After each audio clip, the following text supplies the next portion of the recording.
Hello, and welcome to another episode of eDiscovery Chicks, the podcast about all things eDiscovery and legal tech. Hosted by two girls who are very excited about the third gal on our podcast today. And we are your hosts. That's Bree. And that's Angie. And today we're talking all about legal ops, baby.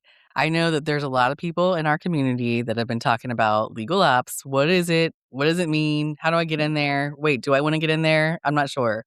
So today we're going to get the spill from our guest. So Angie, before we go forward any longer, I feel like you need to do some intros. Oh my gosh, I can't wait. And we are so thrilled to welcome to the pod Jessica Vander Ploeg, VP of Legal Operations and at Belron, a global leader in vehicle glass repair, replacement, and recalibration. Ever heard of Safelite Auto Glass? That's their parent company.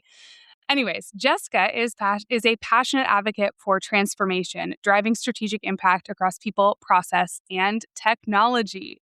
Before going to Belron, Jessica held senior legal operations roles at Micro Focus, NetApp, and Litigation Services LLC, where she has built a strong reputation for delivering measurable results and leading meaningful enterprise-wide change.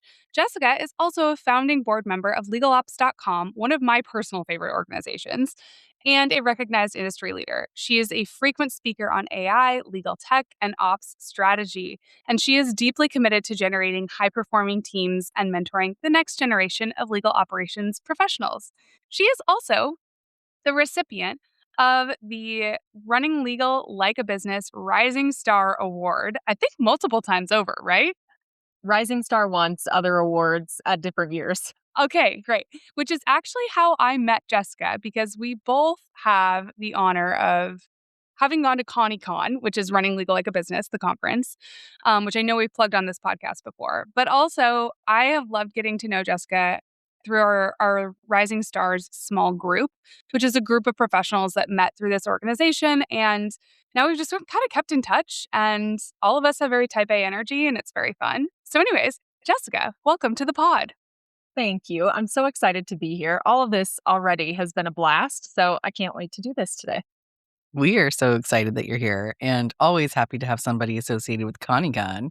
So It's the best. that's a plus. Yes. So you said Safe Light Repair. I have to tell you, recently my son came in from playing basketball with his buddy and he had like a face like he had seen a ghost. And he was like, Mom, you need to sit down. You're going to be very upset. And I was like, oh, what in the world? And he's like, we cracked the windshield with the basketball. And I was like, oh, it's okay. Like, we actually already had a crack and we were thinking about going to Safe Play anyway. So it's fine. Like, we'll just chalk it up to double. He's like, no, it's a bad crack. And I was like, okay. So we go outside. Oh my God. Like, I don't know. They were not playing basketball. They had to be playing dodgeball because it was like somebody pummeled this basketball through my windshield. But it was like one of those spider web cracks where it goes across your whole entire windshield. And then we went on this whole long conversation about the Safe Light Repair jingle and how it's like one of the most addictive jingles that you've ever heard. And probably all of everybody's listening right now is like, screw you. It's going to be in my head all day long. But I'm curious, we have icebreakers, and I don't know if you have any crazy stories about windshields or car wrecks, because that happens to be a theme on this podcast. We tend to get ourselves in a lot of trouble. So curious if you are in the same boat. And if you're not, that's okay. We can have a different icebreaker. Then good for you. Yeah. If you're much more safe than we are, that's probably good. All right. Well, let's see. So one, when you were telling the story, I thought that you were going to say it looked like the kids had like body slammed one or the other onto the windshield. That could have happened. That's what I would expect of my boys, where I would like come outside and they'd be like, I jumped from the roof and it went through the windshield. Oh, That's what I was expecting. I don't have a good car icebreaker, but just a week ago, my kiddo rode a dirt bike into a parked metal bench. Oh, so maybe my God. he is like more in line with you guys of yeah. like vehicular accidents. Was But he yeah, okay? He was totally fine. We ended up at the ER for some stitches, but he went back to school the next day and could not wait to show his friends. He Oh thought, my gosh. never like, look at this. So, yes. That is awesome. Cars, everyone's, a good time. As a parent, I am constantly, there's a push-pull where I'm like, you need to learn these things yourself, but also I don't want to go sit in an ER waiting room. Yeah. Anyways, back to legal ops. So we are so excited about this topic. I have loved legal ops and championed it for years and thought that this is just like the coolest industry. And I don't understand why every company doesn't have a legal ops department, but that's just me. Maybe I'm biased. Anyways, here's what we're covering today, listeners. We're going to talk about legal ops in plain English, what it is. It's the business side of legal. It's how work gets done, what's measured, how is it staffed, how's it funded, all that stuff. Legal ops 101. Then we're going to talk about why it matters now. And that's a lot. A lot of that is because legal demand keeps growing, but our budgets are shrinking. And so somebody has to make the machine run without people burning out. And often that's the superheroes called legal ops. Now, this episode is for brand new listeners. It's for career curious folks. It's for leaders who are wondering, what is this industry and do I need it to gain a competitive edge in my company? So that's what we're doing today. Before we get started, I feel like we need to set the table because there are a lot of people that are listening right now that are like, I thought this is an eDiscovery podcast and I don't really even know what legal ops is. Can you tell me what you mean? So, Jessica, when somebody says legal ops, what is like, how would you define that? It's a really great question. So, legal ops to me is the business side of a legal department. Legal ops is going to be the one that manages strategy alongside the GC. It's going to be the one that manages budgets and technology and knowledge management and trainings. It is the team or person that's going to keep the entire law department or function running smoothly. So, how do we do that? We're running all of the business aspects of it while the lawyers focus on the practice of law. So, I always say business of law, legal ops, practice of law, the lawyers. Is there some crossover at time depending on what your background's like? Sure. But usually you can put it into the bucket of business. You're going to run the business of law. And I know that eDiscovery is kind of one of those things that falls under that legal ops umbrella. So that's why it's relevant for our listeners. And plus, there's a lot of people that are in eDiscovery that ask all the time, hey, what would it take for me to move over to the legal ops side? So I Also, it's our appreciate podcast. We get to talk about what we want to talk about. That's right. I know that in your last 3 legal ops jobs, you've had, I mean, it's all been working in legal ops, but your experiences have been wildly different. So can you explain why that might be and kind of like what the array of different tasks and roles and responsibilities might be under the legal ops umbrella? Of course, absolutely. So I've held the same title in my last 3 organizations, VP of Legal Operations. So that hasn't changed. I've worked in in-house legal departments. That's the same. Some of the types of business that we do have been different, but really it's every law department is a little bit different and every leader of that law department is also going to be a little bit different. So I worked for Micro Focus, which was a UK-based technology company, and where they were at the time was really in the state of evolve or die. They were changing things, they were doing things for the better, they were trying to figure out where they headed next, but there was always this question mark of could they be acquired and what would that look like, or would we divest certain things and what would that look like? So it was a very different environment. But because of that, there were almost no bounds. I could run as fast as I wanted to run. I could try as many technologies as I wanted to try. As long as I could prove a savings, I could buy a technology. I could venture out and figure out what the wider ecosystem was doing. I could go and benchmark and try and compare us and then use that benchmarking to change things almost as quickly as I wanted to. And so it really was a paint the department whatever color you want, tear down whatever wall you want, break whatever glass you want. As long as you are getting things done that are moving towards us evolving and becoming a more sophisticated business, a more automated business, the world is your oyster, do as you please, which was a very different ecosystem from when we were purchased. We were purchased by OpenText, a very large, a very stable organization, but a very different mentality, very people forward. So Micro Focus was tech forward and they loved their people. OpenText at the time when I worked there was very people forward and were interested in technology. When you look at those 2 different types, you're going to have different working methods. You're going to have different values. You're going to have different roles. So within Micro Focus, it was a very strategic role. It was a very fast, forward-thinking, innovative role. It was a very run role.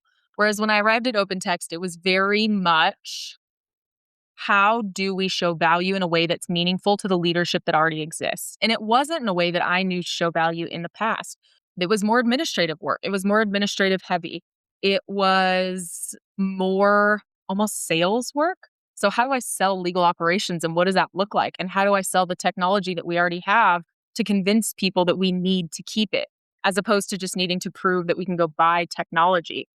It was much less strategic. It was much more busy work, trying to sell legal ops, trying to do the road show, if you will, of where you head. The other interesting thing, too, is OpenText sells to legal departments, right? They have eDiscovery technology. And so there was also this element that didn't exist at Micro Focus around, we're all in sales. And who am I going to partner with? And how can I partner with these eDiscovery sales reps or document management sales reps to then help them get out into the ecosystem, because I have a name in the ecosystem and so do they. And how do we partner? So there was also this aspect of sales, which didn't exist at Micro Focus. And I moved to Belron, which, as you mentioned, is SafeLight's parent company. Micro Focus and OpenText were both tech companies. And so I get into Belron. I've been here just over 18 months now, and I try my same tech stuff. I'm going to run because everyone runs, right? No, not at Belron. Belron is a very different ecosystem. It is very much about the journey as opposed to the destination. And so much of what I was doing, what I am doing here, is more chief of staff work. It is more getting in and getting to know the entire team and figuring out how they work and what their needs are, and using that to then draft this map of the future. So there is no running. Very much it is crawl, walk, run. And when you get to that walk, run part, everyone needs to be aligned with you, because then you will walk, run together, right? And so it's a very different environment, all three of these different organizations. Even though I'm holding the same title, I'm doing the same things, if you will, but very different day to day. So for me at Belron, it's setting strategy alongside the GC. What are our KPIs? What's our mission vision? What are our values? What does that look like? How do we tie those things into KPIs? And then how do we report out on them? Because that foundation hadn't existed in the past. But it's also, what technology do we need? We can't just run and buy technology. We've got to build a full roadmap for it. Once we have a roadmap, we need full buy-in, and then we choose a technology. So even though there are areas where we can move quickly, it's a very different pace. It's a very different set of expectations. And even though 2 of my 3 roles have the same leader, it's also different companies. So even that kind of changes how your leader reacts to what's being done and what they're asking of you. So same title, same job, wildly different in almost every aspect. Well, I think you hit on something that I've seen too, and probably Angie as well, where your executive leadership, like your general counsel, for example, might not really understand, what the value is in legal ops. They kind of hired somebody to just take care of all the stuff that they don't want to have to deal with. They don't get the value there. So in your experience, what signals that a general counsel or somebody in the executive level actually understands legal ops versus just likes the idea of someone doing all the dirty work? It's a few different things. I think one of the things is, where does legal operations sit within the organization? Do they report into the GC? Do they sit on whatever executive team exists within the legal department? Those are very, very clear indicators of the value of legal operations. But then there's also, how much autonomy does legal operations have? And what decisions can they actually make? Can you run if your company allows for it, right? Can you actually go out and do things with autonomy and choose to deliver on things without maybe having to consult every single step of the way? How much can you go out and do without having to check in every second? And so I think those 3 things for me, autonomy, who they report into, and do they sit on that legal executive team, are 3 very clear indicators of whether or not legal operations is valued within an organization or by a general counsel.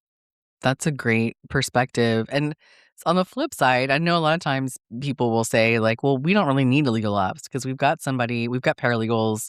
We maybe hired an eDiscovery analyst. We've got our IT department. That's extra fluff. What is the cost of not having a true legal ops department? I'm not sure I've ever tried to quantify the cost. And An interesting thing that Connie often says is if you have not delivered your annual salary to the organization and savings within your first 6 months, you are doing something wrong as a legal operations professional. So, I mean, there's one way to quantify it. Are you getting the savings that you want, right? Maybe, maybe not. But I think even bigger than that, you lack the glue for the department, which I heard someone refer to legal operations as that recently, and it kind of stuck with me. It's how does the department come together? How does the department collaborate? How are we sharing ideas? How are we learning about technology? How are we utilizing our technology? Do we even know what our strategy is? Is anyone driving any of that?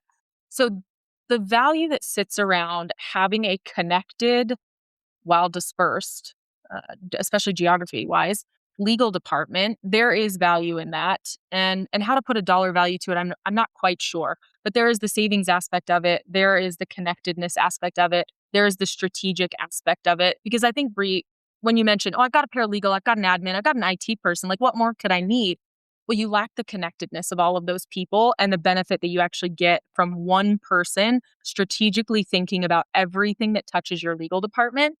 But also, legal operations oftentimes is one of the very few, if not only, roles outside of the general counsel that will touch every aspect and every person in the legal department. And oftentimes, they are also the connection to the business, to the HR team, to the IT team, to the procurement team. So you also lose connectedness outside with the business, which is Mhm. huge. You need that. Well, yeah, you really need that if you want to get shit done, which is legal ops superpower in my experience. So, I've heard of you, apart from using, I love the term glue, but I've also heard of you refer to legal ops as a hub. So, can you tell me why you refer to legal ops as a hub and what that looks like in real life? Yeah, legal ops is very much a hub. We'll call it a hub, we'll call it glue, but legal operations sits center in a legal department. They are going to collaborate with every single legal function within the wider department. They're going to collaborate with the GCs, they're going to collaborate with every level from executive assistant to paralegal all the way up to AGCs and GCs. They're going to collaborate with all of them. And so there's that aspect of hub and spoke within the legal system or the legal department itself, but it also goes wider than that. And I'll give you an example. When I worked for NetApp, we had a technology. It was an evangelical technology. Anyone could use it, but it was legal's technology. We owned it. And by the time that I left NetApp, that technology, it was a workflow technology. We had 150 different workflows and it crossed 11 different departments. When you talk about legal operations being kind of like this hub and spoke system, if legal operations is the hub to 11 different departments within the wider business, people, procurement, IT, sales, everything that you could imagine, the office of the CEO, you become this incredibly valuable, incredibly well-connected individual within the organization. And just being able to have those connections allows you to do things you wouldn't otherwise be able to do, right? When I've got an IT issue, they're willing to help because we do the same. And there's this connectedness between us and there's this bond, right? And same thing within the legal department. If I want to create change, if I'm not connecting with all the different facets of my legal department, creating change is going to be near impossible. So having all of those different avenues to be able to act as that hub or that glue allows you to create change, allows you to win hearts and minds, which you really can't do legal ops without having a bit of that roadshow, without having a bit of that. You've won the hearts and minds of the people. Yeah, and you've touched on this a couple of times, but I want to look at it from a different lens. And this is the idea that legal ops touches so many different parts of the business, and you wear so many hats, and you are the jack of all trades and the fixer, and pick your metaphor here. But I want to know, how do you decide what matters this week when everything, you've got so many competing priorities? It's never easy, if I'm being completely candid, because there's always too many priorities, right? I think that's a challenge for everyone in the ecosystem. Legal operations are not. For me, what I usually try and do is at the beginning of the week, I try and decide what's most important this week, what has to get done. I have to be prepared for a podcast. I have to deliver a document for our regional all hands that's coming up, right? So there are certain things that have to be done. They're non-negotiables. Beyond that, I then go into priorities of what do I know is coming up. And then I will also bring into what do I know is important to my GC? What do I know is important to my legal leadership team? What do I know is important to our CEO and his direct reports? And what am I doing that touches what's important to those individuals? And how do I then prioritize those? So it's multifaceted, But I think you've got to keep in mind what's coming next, right? Showing up to this unprepared would not be great. But not only what's coming next, what's important to what's coming up in my schedule, but also to the leaders around me that I'm engaging with day in and day out. Yeah, absolutely. Well, and I can imagine how important those relationships with people across the business then become in order, like, for you to get your job done and meet all your priorities and manage up to all of those people. So I know you've referred to relationships as almost like a currency for you to do your job. So, what do you think are some of the highest value ROI trades you've made or like seen legal ops make across a business? Oh, that's a really good one. So I'll use examples from Belron. So right now we are planning a regional event. And in order to be able to be prepared for that regional event, we need speakers. And budgets aren't huge, and we need to make sure that we can have an impact. So, what do? Well, we find the most impactful people within our organization, and we start to talk to them about what it would look like for them to deliver something to our organization, all the way up to our C suite level. And because of the relationships that we made, they raise their hand every time without hesitation and donate time to the legal department willingly. So, I mean, high value, yes, in the sense of the people that are doing it, hard ask, not necessarily. But also, we have had an instance recently where I go, oh, legal wasn't included in this aspect of the budget. I think something got missed. Well, between an IT relationship and we were able to go, oh my gosh, something was missed. How do we get this fixed? How do we get this rectified? How do we get on a short-term list for this year? And how do we get on the long-term list for next year? So having those connections to make sure you can actually get the budget you need to get the project work done, that's another one that I've seen just here at Belron. One other that I'll say at NetApp is when we were at NetApp, legal was the tester of everything because of the relationships that we made in the business. And one of the really cool things that we started doing is because IT started realizing that legal was beta testing technologies and legal would beta test technologies, is we got first access to almost everything. You want to build a chatbot? You guys can be first and you can test it. You want to play with new AI technology? You can be first and you can test it. So having those connections, allowing people to know, I'm a beta tester. I'm willing to get my hands dirty. I will play with things. I will donate time to test the technology IT wants to bring on because we get to play with it first. What a gift. I mean, those are just a few little ones, but that last one is always meaningful for me. If IT knows you're willing to test and you can get your hands dirty, it's one of the ways in Belron that I've gotten 2 or 3 AI technologies that maybe the rest of the legal department doesn't have yet, but I'm like, I can play with this today. Well, I love that because I think that that's very rare. I mean, a lot of times IT is very scared to talk to legal, thinking I'm going to have to tell them about this new technology and they're going to shoot it down. We're And they're going nice, to I ask me, promise. I know.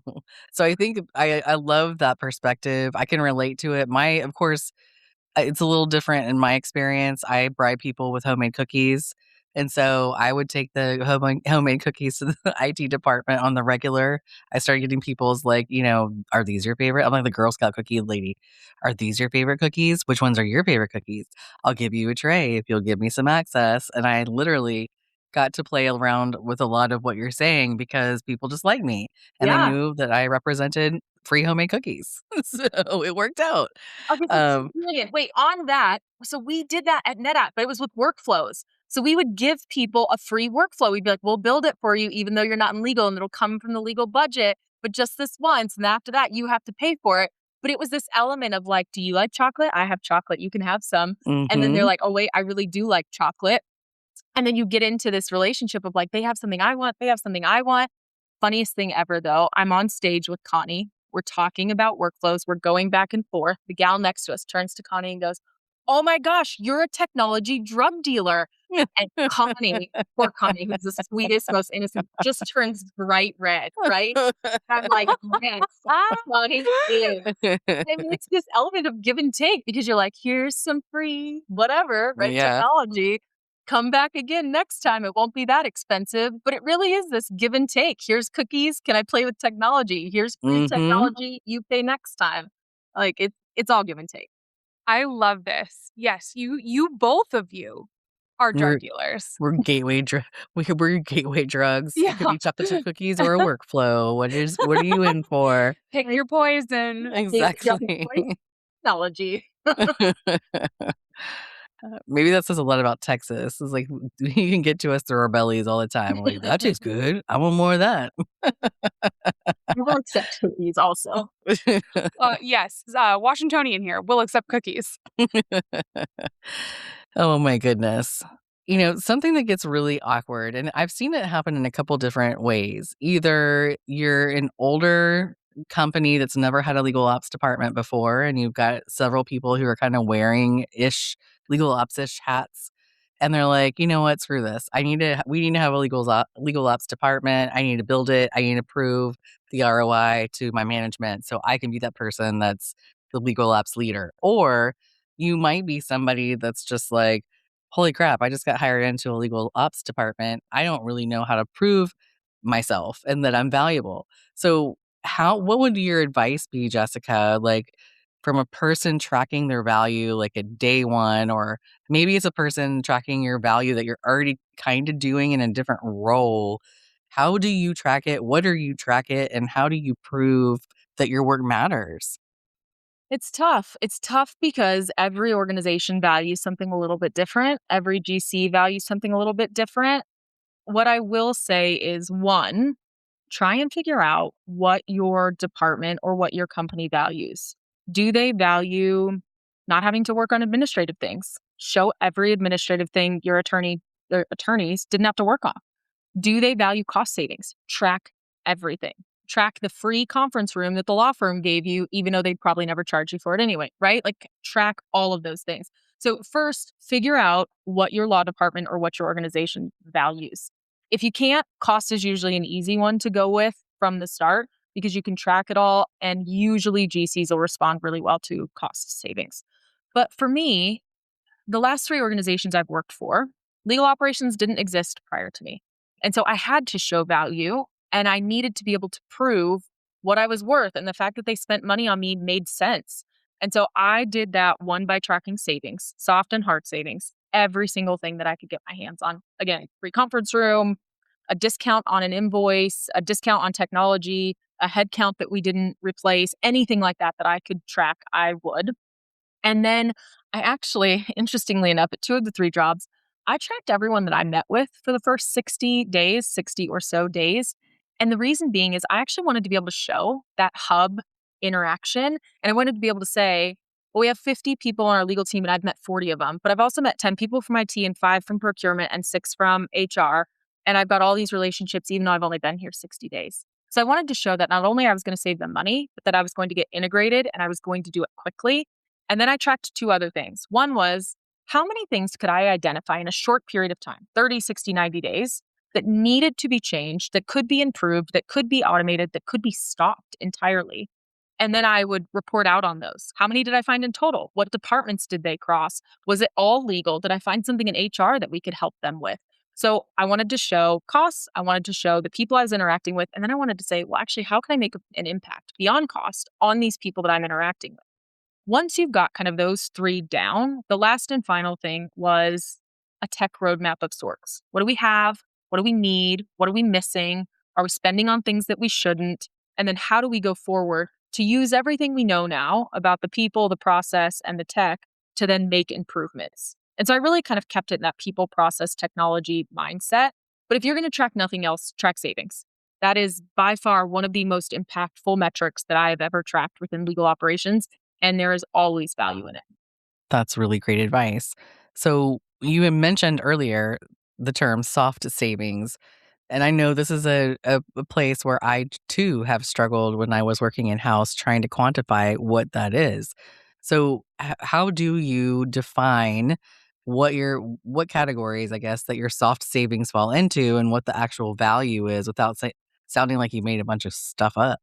Yeah, it's tough, right? And I think part of it is what does your organization allow for and how does your CFO react to not hard savings? I remember going into a meeting once with the CFO at NetApp eons ago and he went soft savings, soft savings, soft savings, not interesting. And I'm sure he said it nicer than that. But I was like, "Oh, dang it. I should have known going in. Know my audience, know who I'm speaking to, know soft versus hard savings." And God, I wish I could have had a redo in that moment. But for me, soft savings and avoided costs can kind of go in the same bucket. So Did I use technology? And so I didn't need to use a law firm. Well, I avoided a cost with a law firm then, right? A lot of times companies will put that into soft savings. I implemented a new technology and my team now saves an extra 3 hours every week. Soft savings because they're just putting that time to something else. A headcount completely gone, not being replaced, hard savings. A technology you got rid of, not being replaced, hard savings. Some companies will even not allow you to use like, I negotiated down law firm rates. I negotiated down technology rates. Those become soft savings because they're almost an avoided cost at that point, and you didn't actually spend it and then you didn't get rid of it. So all that a lot of times ends up being funneled into soft savings, whether we like it or not, because hard savings are such a small subset of all of the savings that happen. But I would say a lot of those soft savings are things like avoided costs, negotiations, or time. A lot of like we would go into this NetApp meeting with our CFO and we would say, oh, Tap or DocuSign saved us so much time because we didn't have to do this, this, and this. And they would go soft savings because you didn't get rid of a person because of the time savings. Does that help you? Interesting. No, that's so helpful. And it's such an interesting perspective because I'm like, well, yeah, but then you freed up their bandwidth to do all these other revenue generating projects. Yeah. And I will say, if you're presenting to your GC, at least in my experience, 9 times out of 10, your GC will want to know about hard and soft savings, and they'll want to know the total, and they'll be really impressed by the entire thing. If you are presenting to your CFO, your finance business partner, 9 times out of 10, they do not care about your soft savings, and the only thing they want to know is money that was on the books that will no longer be on the books, and that is considered a hard savings. Well, Jessica, I just want you to know about me. I will always value your soft savings. That's why I love you, Angie. Oh my God.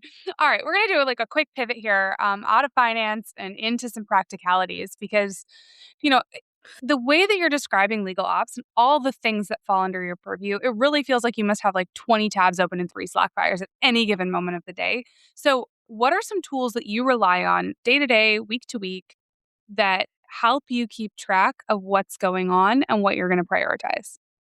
Yes. So I use a few different methods. One of them is my calendar, and it's my go-to. It looks like a rainbow threw up in my calendar, and it looks like I have a meeting every second of every day, most of the time. So what I'll do is I'll make sure I have all my meetings in for the week. And then after that, everything else becomes a placeholder for what I need to do. And then it's color-coded based on priority. So right now there's orange, yellow, green, and blue. And those are all of the different colors that I then need to figure out what are they and what do I have to do with them and which one means I have to show up somewhere and which one means it's urgent. If I don't do it by tomorrow, the world lights on fire. That's yellow, by the way. But those are kind of the Fascinating. What if I thought that would be red? You would, right? I actually reserve red for personal. So if there's something in my calendar that's red, then the team knows that it's something that I had to do personally or for the kids. And so they won't look over that. Anything else they'll mess with. But so I start with that. That's kind of my number one place. So I'll hold my to-dos, my meetings, all of that type of stuff, and I hold it in there. I then, although I hate to admit it, keep a paper notebook, and I will write kind of daily to-do lists as well sometimes, depending on how busy things are. Right now, it's chaos. So I have a to-do list here, a to-do list there. I've got my calendar going, and I'm still feeling a little underwater. But I also, depending on whether I'm tracking long-term, short-term, medium-term, my priorities, a priority specifically tied to my GC or something like that, I also keep a smart sheet running. And I will then use that to prioritize, to color code, to keep those longer-term and medium-term things. Usually to-do lists written are like today, do right now. Calendar is like the rest of this week. And then I use Smartsheet for the longer-term things. Or if I'm tracking something specific like a project. But I end up using 3 different methods to keep myself organized just because there is too much all the time. Yeah, I absolutely hear that. I feel like I do something similar where I keep my like this must happen today's in one spot, my week on my calendar, and I'll time block for the most important things that like must get done. They go on my calendar. And Yep. then the long-term stuff, I revisit it when I have time. Which is almost never. Yeah, well, actually, no, I have a calendar block every week to review my long-term projects. I love that. That's Yeah. smart. Really good. Because otherwise it's easy, right? It's easy to go, long term, I'll think about it 6 months from now. Right. I'll think about it down the road. It's not, my hair's not on fire right now. Y'all are so organized. I mean, I got a pile of Post-it notes and notepads and all kinds of things all over my calendar that are not color coded. So I'm learning a lot from this conversation. And also, I feel like a failure, but that's fine. No, or are you the best of us because you use Post-its and still get all your shit done? Yeah. Uh, You didn't I need don't the know. color to do what we're doing. So I'm not Right. You should be feeling like failures. No, nobody should. Somebody asked me that at work the other day. They're like, "How do you balance so many things?" I'm like, I don't want to be the person that answers this question for you because you should not model my behavior. Like, I am not a good example. No, I love it. You're a I don't know. permission instructor for the chaos gremlins of the world. I am I have a chaotic mind, maybe. I don't know. I love it. And yet you are still more organized than me, I would say. Mm, I don't Uh, know. uh, Mm, okay, so a little while back, this is going to be a callback to maybe like 5-10 minutes ago, but you mentioned the importance of listening to your ecosystem. Can you tell me what that looks like in practice and how you use that to prioritize? What signals do you look for, and how does that help you? Hold on, let me re-ask this. I don't like the way I'm asking it. All right, I want to go back to something you mentioned maybe like 5-10 minutes ago, which is the importance of listening to your ecosystem. So, can you tell me what that looks like in practice? What signals do you listen for? And maybe more importantly, how does that help you decide what to say no to?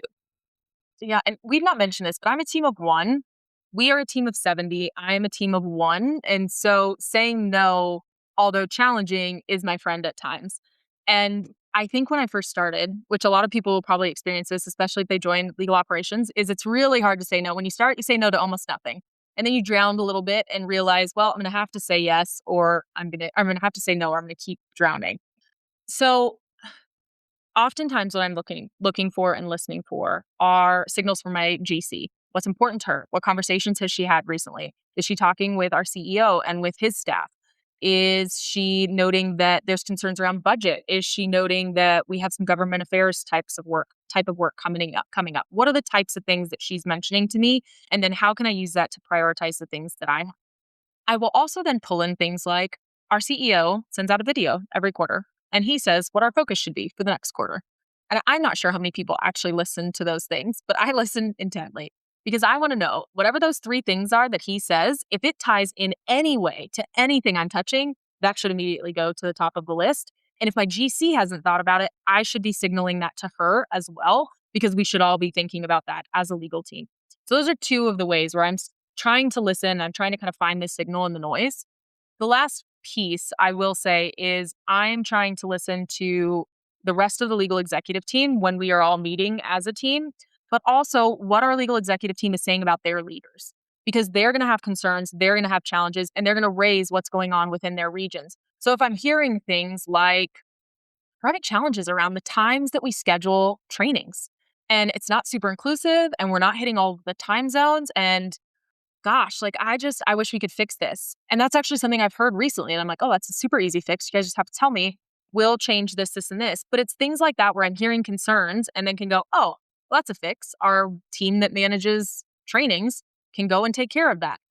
A super minor example of when we're doing those types of things. But if we're listening to the leaders around us, above us and below us, we get a lot of really good feedback. I will also say sometimes at the level that you sit at and the level just below that, sometimes it's hard to actually hear signal. And the best place to hear it is to go down to lower levels of the organization and make sure that you're meeting with people a few levels down, because a lot of times those are the individuals that are feeling the pain of inefficiency and lack of automation and lack of technology. And their managers or managers aren't feeling that same pain because they're not doing that same work.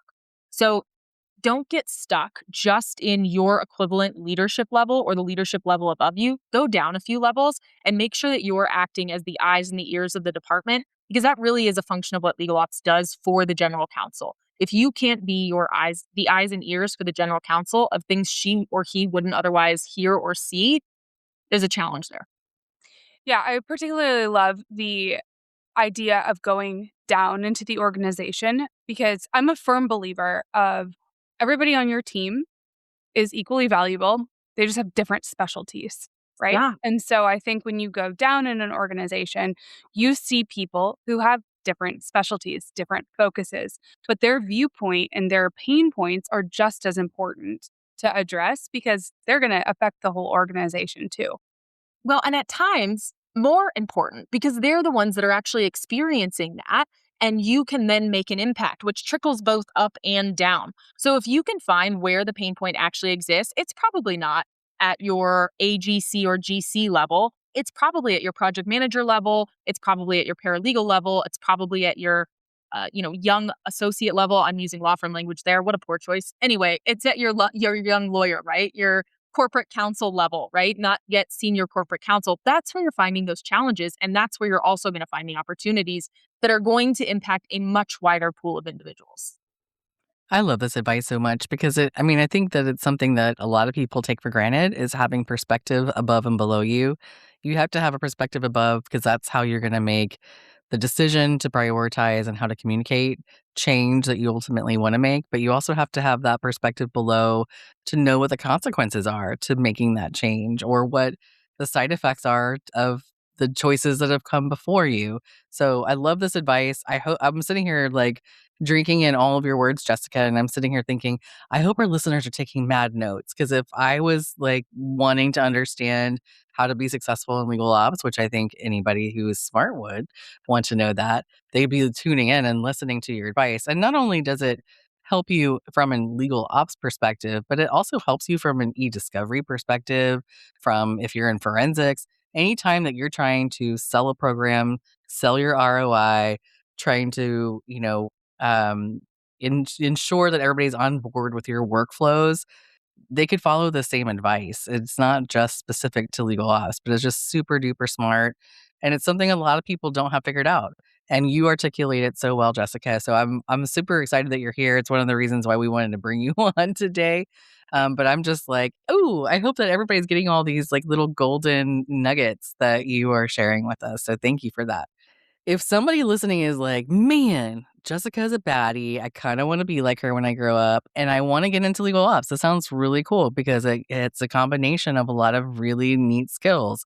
I could be somebody with a legal background, an IT background, an eDiscovery background, project management background, and I could see myself rolling into this opportunity in a really nice way. So, what advice would you give to someone when they're like, I want to get started, but I don't know how? The first thing I think is raise your hand. Raise your hand when you feel uncomfortable. Raise your hand when you're not sure. Raise your hand when you're like, dang it, this might be a bad idea. I don't know how to do whatever it is that they're asking me to do. That's if you're already in an organization, right? And you want to kind of get into legal ops a little bit more. That's part of how I've found my way in legal operations is raising my hand when I feel wildly uncomfortable about doing it. And usually what that does is it gives you experience you wouldn't have otherwise had. It gives you visibility you probably wouldn't have had otherwise. And it allows you to expand your knowledge base, which all things that are absolutely needed within legal operations. If you're already in a department and then can do those things. If you're not in legal operations yet and you're looking to get into it, I would say probably one of the best things that you can do is start to build a network with people that are in legal operations. Try and connect with them, try and learn about it, try and figure out where they're doing their hiring or what types of roles they're looking for or where they're seeing value. Because the more that you can get integrated into that community by chatting with people like me or people like chatting with me or people like me, I think any of those types of things would be really beneficial because you're just starting to get into the ecosystem. Attend a legalops.com event, chat with people within the ecosystem. All of those things are really helpful. And if you're looking for a role, and I'd be preempting something, but if you're looking for a role, look for an organization that values legal operations. And you're going to be able to do that by figuring out where does the leader sit if you're not the leader coming in? Do they report into the general counsel? Do they sit at a leadership table? Is working for an innovative company important to you? Ask about their tech roadmap. Ask about what it looks like and what type of AI technologies they're testing. Ask about things that are important to you and to the future of you working in legal ops, where it sits, how innovative they are, how well they're going to pay you is also an indicative factor of value of legal operations. And also make sure that when you're getting in there, this is a hard one to describe, but there is a vibe for organizations that value legal operations, which is a terrible thing. So they're like, that doesn't mean anything to me. But when you get in there and you can tell people are excited to meet you. They want you to be there. Legal operations oftentimes has one of two reactions when they walk into the room. Oh my gosh, I'm so excited you're here. Where have you been all my life? Join that company. Or, oh God, please leave. Don't join that company, right? And you're going to get a feeling like that, one or the other, from the people that you're meeting with. Ask to meet with others within the ecosystem, within their company. Ask to meet with another leader. See how they react to you. There are ways that you can kind of try and figure out, am I going to be valued here? Are they going to value my work? And are they going to give me what I need to be successful? There's a lot of little things like that where you can start to look into the ecosystem as you meet with people and as you start to look for these types of roles. So we mentioned ConnieCon and LegalOps.com and Running Legal Like a Business, which are all affiliated with Connie Brenton, who we love and adore collectively on this podcast today. But are there any other resources that you might point out to somebody who's like, I want to learn more about legal ops or stay in the loop and just kind of get to be more in the know? Is there anything that you would recommend that people would tune into or pay attention to? Oh, that's a really good question. I will say probably 80 to 90% of what I get from the ecosystem comes from ConnieCon and the wider legalops.com ecosystem. Mm-hmm. Outside of that, a lot of what I get comes from my own personal network. So just kind of doubling down on that, ask people to meet with you, try and start to build a network. Reach out to me. I'm happy to chat, right? Start to try and get those people where you can go, what do you think about this? Or what do you think about that? Because I will say so much of the legal operations space is me pinging Sandy, who runs DocuSign's legal ops, and going, hey, what do you do for regional events? Or Sammy, who does it for Rubric, and going, what did you do with that technology? Mm-hmm. It's just so much of that connective tissue. Outside of that, I mean, there are a lot of events within the ecosystem, but I think try to find webinars. They're free, they're easy to attend. You can watch recordings. You can also find free benchmarking reports that are kind of cool to see where is legal ops heading and what do we think that legal ops is going to do in the future. So looking for those benchmarking reports, there's a bunch of people that put them out, Bright Flag, Harbor, ACC, and others. And I think legalops.com has one coming soon. But look at those benchmarking reports. And then a lot of, take it with a grain of salt, but a lot of the big four put out interesting information about where legal and legal operations is headed. And if you want to get into what are we seeing in the space and what types of things are you seeing, that's an interesting way to do it. Or if you're already in a department and you have any type of technology whatsoever, ask your providers.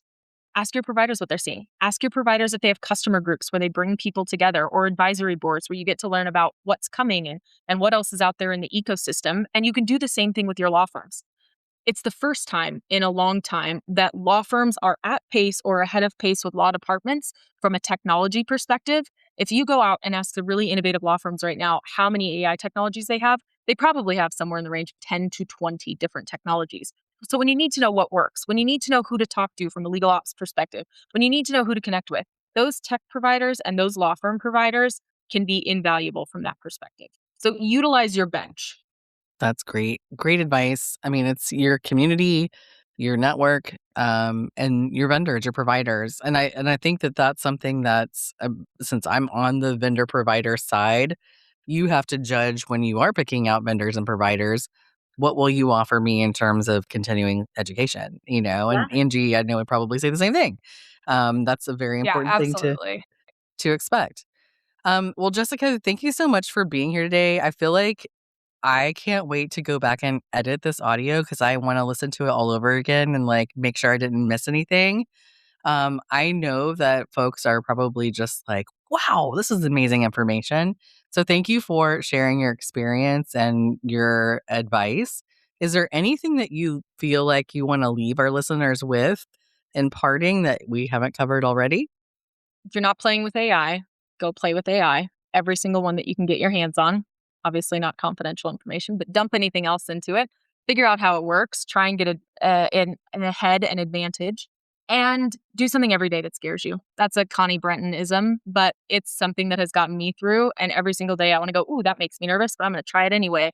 It's going to keep you growing. It's going to keep you evolving. It's going to keep you improving yourself within this ecosystem. So doing those two things, you're going to be leaps and bounds ahead. Great advice. I love that advice so much. The one caveat I would say is if it's food-based and it scares you, don't do it. Yeah. That's not good. necessarily true. I No. mean, what was it? I had Oh. peanut butter on a burger recently. It was And that's really pretty dang scared you? good. That I'm talking about, like, the sounds weird. I'm talking about, like, the Gas station questionable. sushi. Oh, Yeah, no gas gas station station sushi. I probably wouldn't do that one. Mm-mm. No, absolutely not. Whatever. Don't do food that scares you unless you're just getting out of your comfort zone and you're at a high-end restaurant, sure. Right. Like, Okay.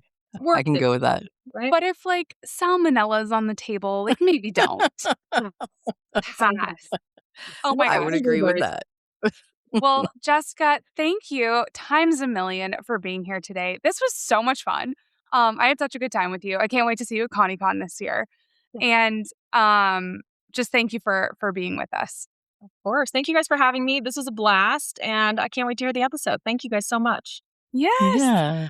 All right, listeners, thanks for hanging with us on eDiscovery Chicks. If legal ops was a mystery phrase an hour ago, we hope it's now a real lane you can name, explain, and maybe even pursue, because the business of law doesn't run on vibes forever. If this episode helped you put words to the work, send it to the person in your department who's basically doing legal ops already. And join the flock by following us on LinkedIn and Instagram, and grab more at eDiscoveryChicks.com. If you're feeling generous, share this episode, leave us a review, or tag us on your socials, and then subscribe wherever you get your podcasts so you never miss an episode. Bye. The views we've expressed today are the eDiscovery Chicks views and don't necessarily represent the views of our employers, partners, or clients. The podcast is available solely for educational purposes to provide general information about eDiscovery principles and not to provide legal advice to any specific situation. It is not a substitute for legal advice from a lawyer you retained or who has agreed to represent you.